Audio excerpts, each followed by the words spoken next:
다섯째 인까지 이렇게 살폈습니다.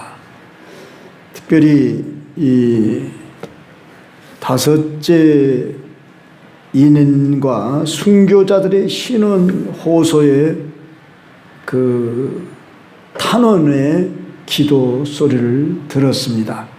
그리고 오늘 여섯째 인을 떼셨다 했습니다. 자, 본문으로 돌아가서 보십시다.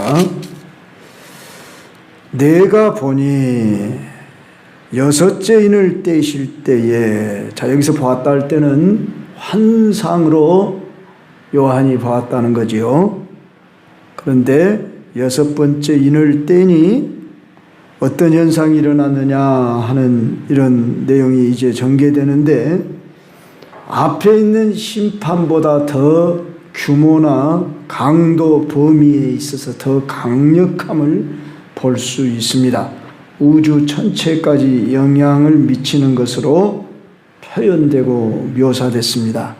자, 오늘 여기에 대한 해석이 대체적으로 종말에 일어날 심판이다, 재앙이다, 이렇게 해석을 하는 것이 일반적이지만, 즉 그리고 그렇게 해석을 할 때 이 본문을 문자적인 해석으로 볼 것이냐, 그렇지 않으면 상징적으로 볼 것이냐 하는 이 두 가지 다른 해석법이 있습니다. 저는 이 본문을 상징적 해석으로 보는 것이 더 적절하다, 그렇게 보는 것은 이런 성경의 오늘 본문의 내용이 구약 성경의 서신서, 특히 이사야 선지서 또는 어떤 다른 서신서에 종종 나타납니다. 먼저 하나씩 살펴보겠습니다. 큰 지진이 나며 그랬습니다. 자, 지진은 예수님 오시기 전에도 아마 있었을 것입니다. 그리고 예수님 오신 지로 2000년의 역사 속에 지구 여러 곳에서 지진이 많이 일어났습니다. 우리 가까운 일본에서는 대지진으로 역사 속에 많이 있었습니다. 지금도 지진은 계속 일어나고 있는 걸 보는데, 이 지진은 하나님의 심판과 연관을 해서 출애굽기 19장 8절에 가면 하나님의 현현, 나타남에 동반되는 현상으로 지진이 묘사되어 있습니다. 또 이사야 2장 19절에서는 여호와의 날을 언급하는 문맥 속에서 지진을 말하고 있고, 학개서 2장 6절에서는 역시 하나님의 종말론적인 현현 및 심판과 관련한 전형적 현상임을 상기시켜주고 있습니다. 더 나아가 우리가 살펴보면은 해가 검은 털로 짠 상복같이 검어지고, 전에 개역성경에는 좀 어려운 말을 썼었어요. 총담같이, 그런 표현을 썼어요. 그래서 도대체 총담이 뭐다냐, 참 우리가 잘 듣도 않던 그런 언어여서 이제 원문적인 해석을 해놓는다고, 검은 털로 짠 상복같이 검어졌다. 자,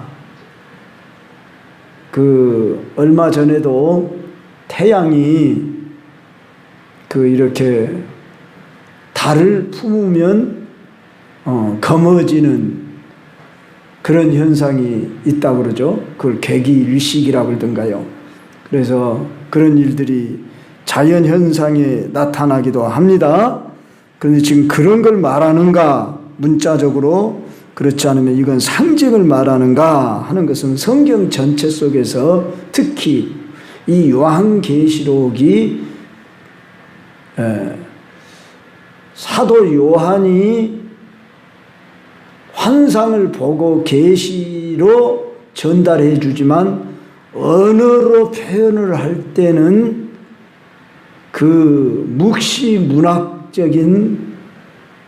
그 이해 아래에 있는 그 백성들에게 보내는 서신서이기도 하기 때문에 이미 구약을 밝히 알고 있는 성도들에게 보내는 계시라는 서신이라는 것을 여러분이 기억하면서 이 구약 성경에 나타나는 여러적인 그 말씀 속에서 우리는 이 계시록을 이해해 볼 필요가 있습니다.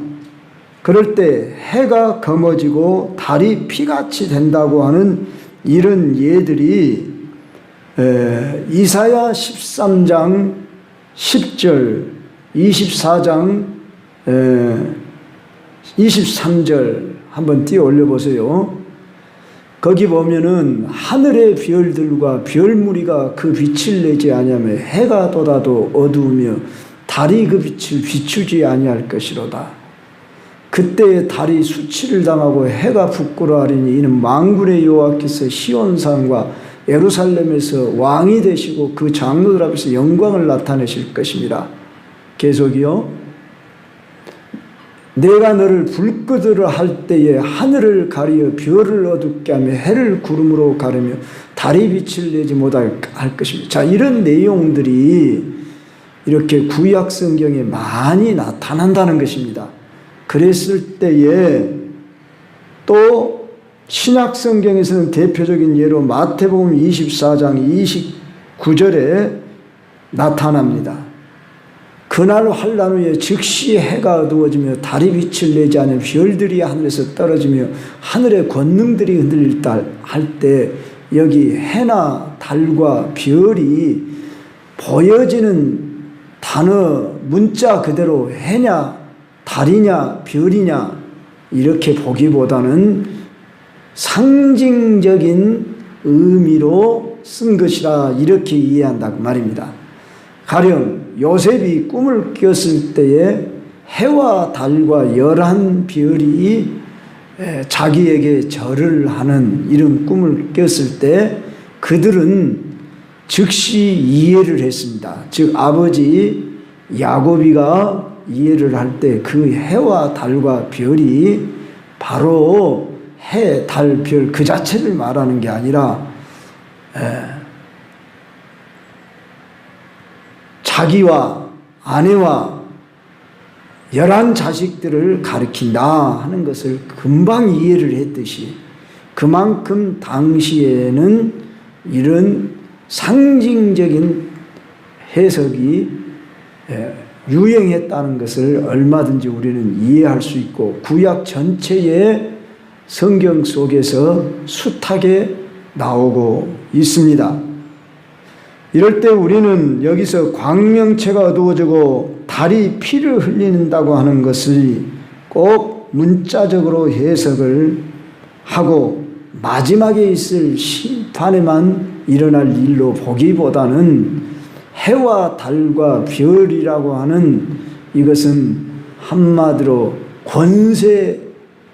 권력을 가진 자, 이들이 한마디로 영향력을 잃게 돼. 해 같은 역할은 왕과 같은 그런 역할이라. 가령 달은 그 다음의 세력이라 또는 별들 이런 장군들이라 이런 세력, 권력을 가진 자들이 힘을 잃게 될 것이다. 이런 상징적 의미로도 우리가 볼 수 있다고 하는 것입니다. 반면에 하나님께서 주시는 회복과 구원을 가리킬 때도 해와 또는 달빛으로 표현을 이사야 30장 26절 한번 띄워봐요. 여호와께서 자기 백성의 상처를 싸매시며 그들의 맞은 자를 고치신 날에는 달빛은 햇빛 같겠고 햇빛은 7배가 되어 7날의 빛과 같으리라. 이런 말씀들이 소개되고 있듯이 해달 별이 이렇게 어두운 또는 부정적인 의미로도 쓰였지만 긍정적인 면으로도 쓰여진 경우도 있다는 것을 우리는 알 수 있습니다.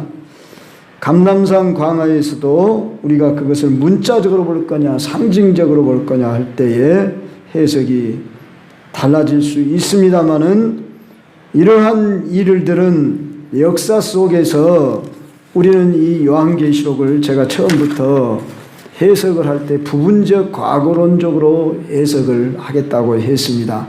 물론 저도 예전에는 미래적인 해석으로 종말에 일어날 부분으로 해석을 했는데 갈수록 저는 이 요한계시록을 보면 볼수록 이것이 꼭 종말에 일어날 그 대환란이다 해가지고 그 시기에 일어날 내용이라고 한다면은 우리는 아주 이것은 현재적인 일이거나 과거에 이미 있었던 일이 아니라 이제 예수님이 재림하실 때라든지 재림한 후에 이런 일이 일어난다.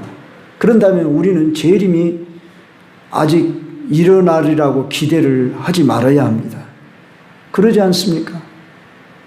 해가 검어지고 달이 피와 같이 되고 별들이 무화과나무에서 열매가 떨어지는 현상이 일어날 때 종말이 온다. 이렇게 그리고 예수님 그때 재림한다.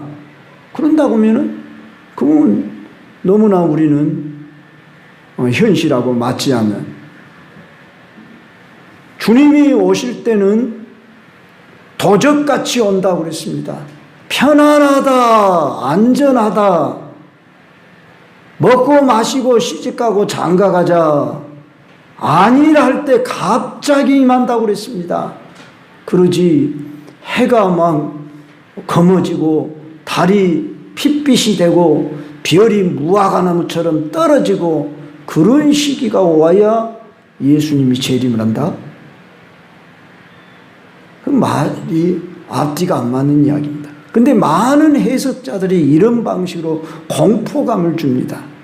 그래서 계시록 책은 아주 진노, 무서운 재앙을 주는 책으로 오해를 하는데, 이것은 우리는 이미 계시록이라고 하는 이 책은 반드시 속히 될 일이라 이렇게 말씀을 했기 때문에 예수님이 죽으시고 부활하시고 승천하신 이후에 요한이 예수님으로부터 받은 계시에 의하면은 반드시 속히 될 일이었기 때문에 멀지 않은, 마치 그 시대에 당대에 곧 일어날 것으로 받을 수 있는 그러한 말씀이었다라고 할 때에, 이제 주후 70년의 유대 전쟁사에 큰 역사가 있었는데, 즉 예루살렘 성이 로마 군대에 의해서 짓밟혀 멸망을 당할 때 불신 유대인들을 비롯해서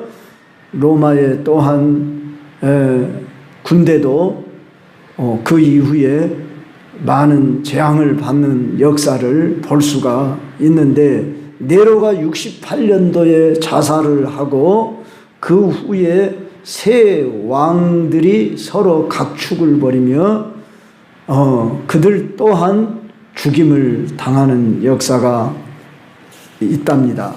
그랬을 때 그들은 이름이 보면은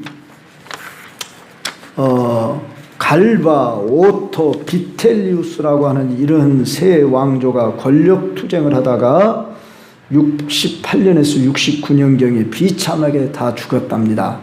물론 꼭 그때를 가리킨다만 우리가 그렇게 볼 수도 없을 수 있습니다. 그 이후에 시대마다 일어나는 어떤 역사로 보기도 합니다. 그랬을 때에 여하간 그리 멀지 않은 시대에 곧 이루어질 이제 심판을 가리켰다, 이렇게 보는 설이 저는 옳다 싶어집니다.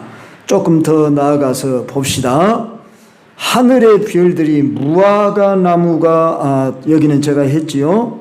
14절 하늘은 두루마리가 말리는 것 같이 떠나가고, 자, 하늘이 두루마리가 말리는 것 같이 떠나간다고 그랬어요. 그러면 존재하지 않아야 하잖아요. 심지어 각 산과 섬이 제자리에서 옮겨진다, 이런 표현을 우리가 문자 그대로 받으면 앞뒤 문맥이 안 맞습니다. 15절 이하로 특히 16절 보셔도요.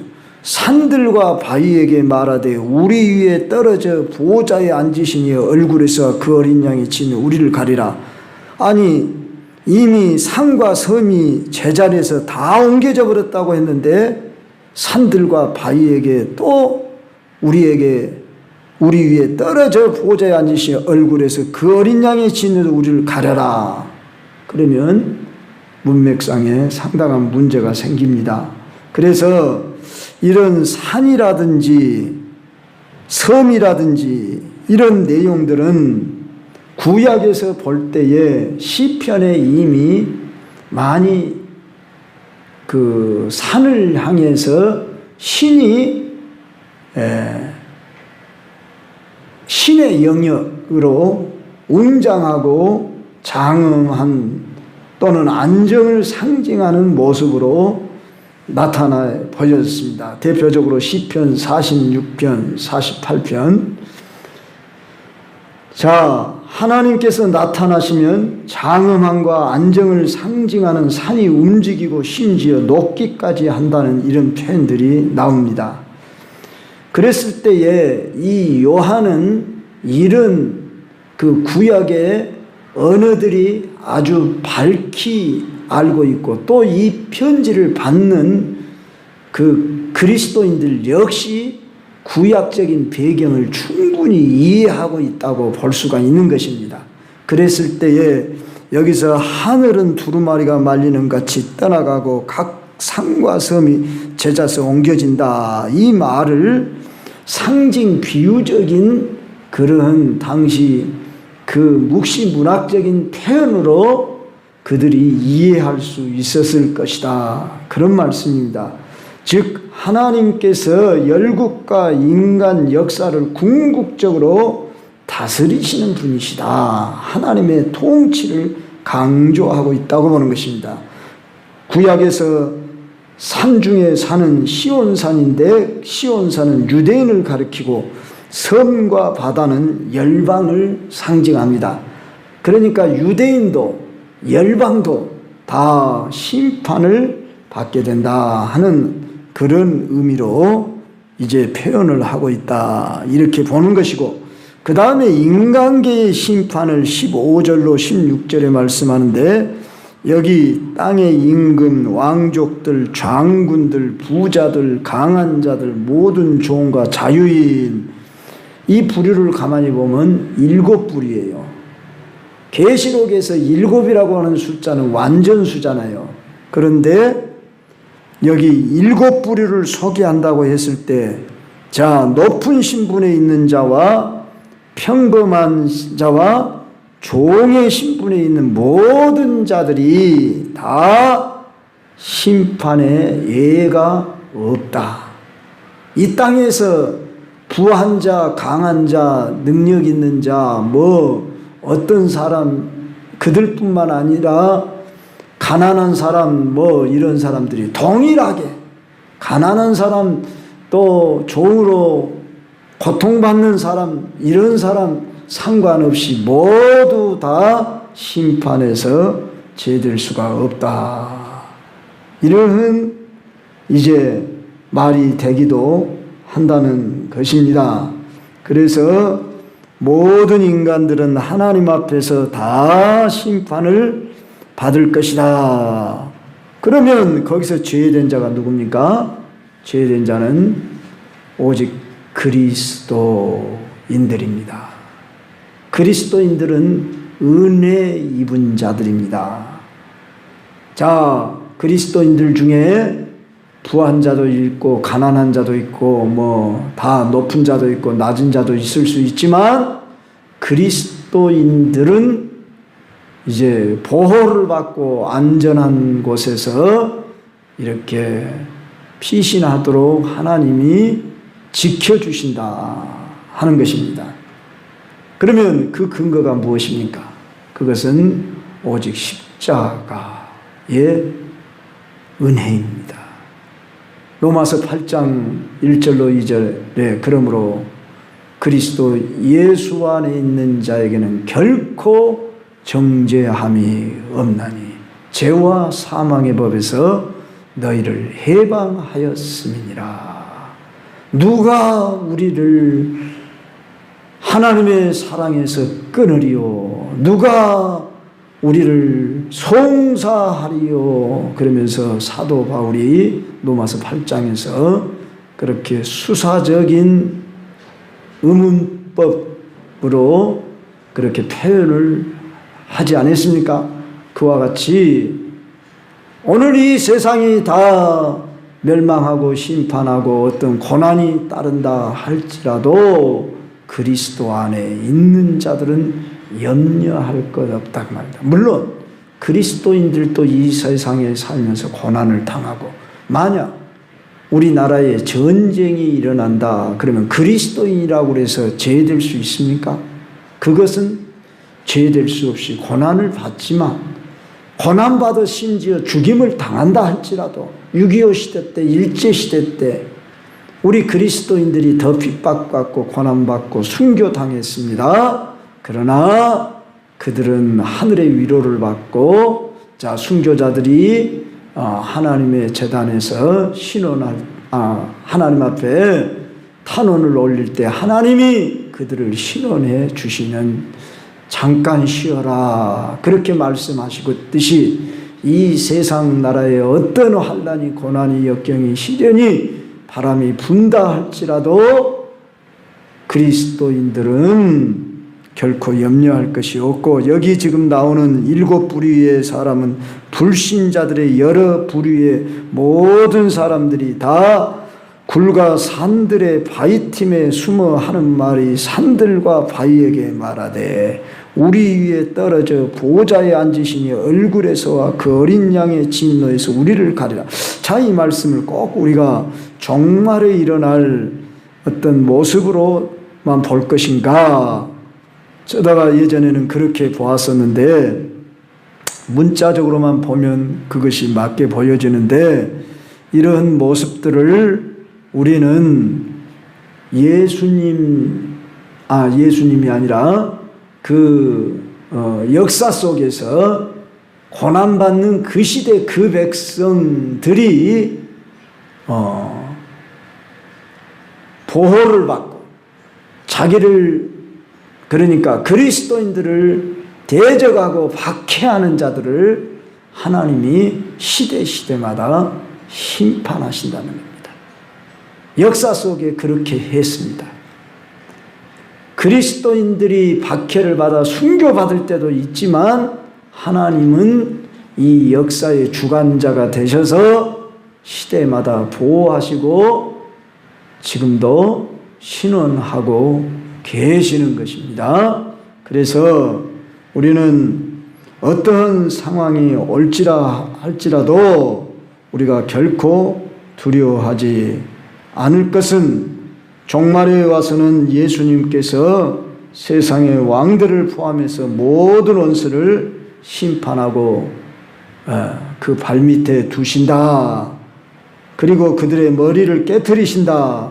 이러한 표현이 이미 창세기 3장 15절로부터 인류 역사 가운데 계속되어지는 말씀인데, 특별히 17절에 보면 그들의 진노의 큰 날이 이르렀으니, 여기 진노의 큰 날에 그 해답은 계시록 7장에 나오는 14만 4천 명이라. 구원받은 무리들에게는 위로와 즉 그날이 영광의 날이 된다고 말이죠. 주님은 악인들을 심판할 때에 자기 백성들에게는 위로가 되는 것입니다. 그러지 않겠어요? 우리의 이 땅에서 고난받은 것을 위로하시는 일은 주님이 심판을 통해서 우리에게는 큰 위로가 되는 것입니다. 그래서 반드시 심판이 있다. 그런데 이 말씀을 역사 속에서 이미 성취된 것으로 볼 때는 불신 유대인과 이방 로마 제국을 심판하셨다는 사실입니다. 자, 앞으로 이루어질 심판으로 우리가 본다고 하면은 이제 종말에 이루어질 심판으로 이렇게 보기는 참 그때에 우리 주 예수 그리스도께서 심판하신다고 하는 그날에는 이제 이미 다 구분되어져 버립니다. 불과 유황불 못으로 들어갈 사람과 새하늘과 새 땅으로 들어갈 사람이 구분되어져 버립니다.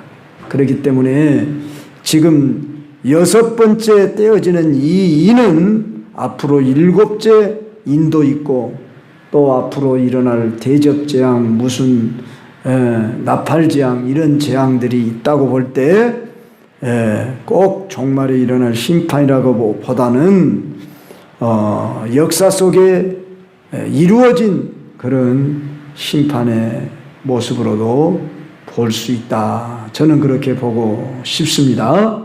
그럴 때 우리 주 예수 그리스도께서는 지금도 죄인들에게 살 길을 마련해 주시면서 심판 대신 구원의 길을 열어놓으시고 초청하는 시대라 하는 것입니다.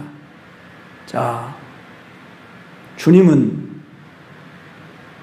이 땅에 어떤 역사 속에 우리가 지금 당하는 고난에 비하면 그들은 훨씬 더 큰 고난을 당하는 역사가 있었습니다. 그렇기 때문에 저는 이런 일들을 꼭 종말에 일어날 심판이다 이렇게만 보기는 좀 힘들고 이미 역사 가운데 성취된 것들이 많이 있다 이렇게 보고 싶다 그 말입니다. 그랬을 때에 가까운 그 시대에 반드시 속히될 일이라고 했을 때에 그 유대 전쟁사에 나타나는 그 역사 속에 이미 성취된 일도 많이 있고 또 성취되지 않은 일들은 지금까지 우리가 역사를 다 몰라서 그렇지 역사 속에서 얼마나 큰 고난이 재앙이 많았는지요. 유럽에 흑사병이 1900 몇 년도인가 있었을 때에 3분의 1의 인구가 죽었답니다. 전쟁과 기근이라고 할 때에 우리는 1, 2차 세계대전을 거쳤습니다. 물론 우리가 살아생전에 그것을 경험하지 못했을 뿐이지 우리 조상들은 저 일제 억압 아래에서 1940년대에 살았던 사람들 30, 40년대에 살았던 사람들은 얼마나 고난을 겪었습니까? 제가 얼마 전에 유튜브 속에 들어가서 저 난징 학살 사건에 대해서 일제가 범한 죄악을 보니까 열흘 만에 30만 명을 죽였답니다. 정말 막 다치지 않고 막 전부 막 죽여버렸습니다. 산채로 사람들 총알이 아깝다고 구덩이를 파고 그냥 그대로 묻어버리고 또 심지어 어떤 강당 같은데 건물 안에 집어넣고 문을 잠그고 불살라 죽여버렸습니다. 히틀러가 유태인을 600만 명 죽였다는데 저 일본 사람들이 난징 대학살은 짧은 기간에 30만 명을 죽인 이런 대학살의 역사가 있었습니다.